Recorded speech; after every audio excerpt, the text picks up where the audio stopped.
In this video, I will give a brief introduction to the transition map. It is a step-by-step approach with 7 phases to guide your city or town on the journey towards a green and just transition. This transition approach is currently used by 100 cities which are a part of the EU's climate neutrality and smart cities mission, currently working towards reaching their 2030 net zero targets. We hope that this map will also help your city or town to align economic growth towards long-term climate action. Now let's dive deep into the 7 steps of this transition map. Step 1 is to activate an inclusive ecosystem. It means identifying all essential stakeholders across relevant sectors and reflect the diversity of the population, including age and gender.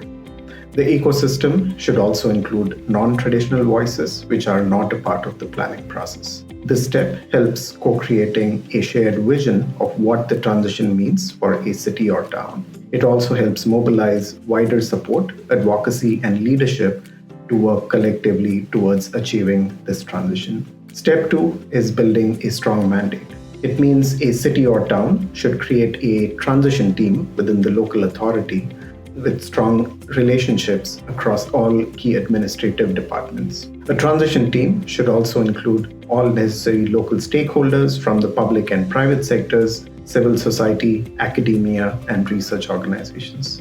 Inclusion of all relevant voices makes it possible to connect operations, resources, and capacities to implement a just transition. Step 3 is understanding the system. This step involves working with the ecosystem to bring together all relevant information and data to map the system and existing projects. This helps create a shared understanding of what the scale and scope of your transition is and how various actions and investments can interact as a part of the portfolio. Such a comprehensive analysis should also take into account the current policies, goals at the local, regional, and national levels, as well as the gaps and missing connections between various sectors and departments. Step 4 is co-creating a portfolio. This step connects isolated actions, departmental silos, and uncoordinated roadmaps as a unified portfolio. It strengthens the collaborations or synergies between all of these unconnected elements. A portfolio should also estimate the real-world impacts and co-benefits of economic growth for all citizens. This can include positive side effects in areas such as improving public health or improving air pollution situations, social inclusion, better waste management, increase in green jobs, etc. A portfolio should also consider all drivers of change that can help address the barriers and gaps. These drivers can include technology, governance, policy, regulation, finance, citizen engagement, and social innovation. A portfolio logic also acts as a de-risking instrument for all the future investments of your city or town. It helps identify what does a municipality need to learn about and test today to be more competitive and thriving in the future. Step 5 is taking action for transformative change. Effective action requires innovative governance.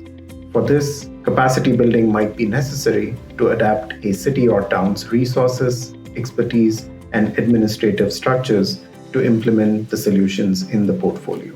Implementing the portfolio also needs a wide range of stakeholders to contribute to the transition. It may include local utilities, businesses, NGOs, households, community groups, etc. The transition team should be sufficiently empowered to coordinate across all these various organizations and groups. Step 6 is to learn and reflect to dynamically manage the portfolio.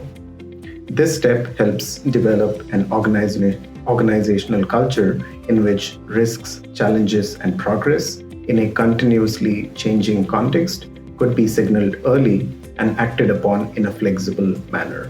Peer-to-peer learning is critical to achieve this.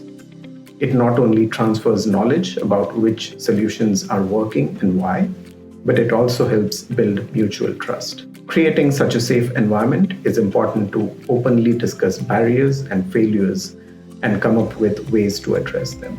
Such a reflexive approach of testing, learning, iterating, and adapting helps build confidence in achieving the expected impacts. It also ensures insights are captured in real time to better inform decision making and strategies. Step 7 is making it the new normal. A robust monitoring and evaluation and learning practice helps report and widely communicate the progress made. This helps establish the implemented solutions within your organizational structures, teams, and processes. This step also helps mainstream what a good transition looks like. These actions can embed new and better procedures that speed up inclusive decision making and effective collaboration.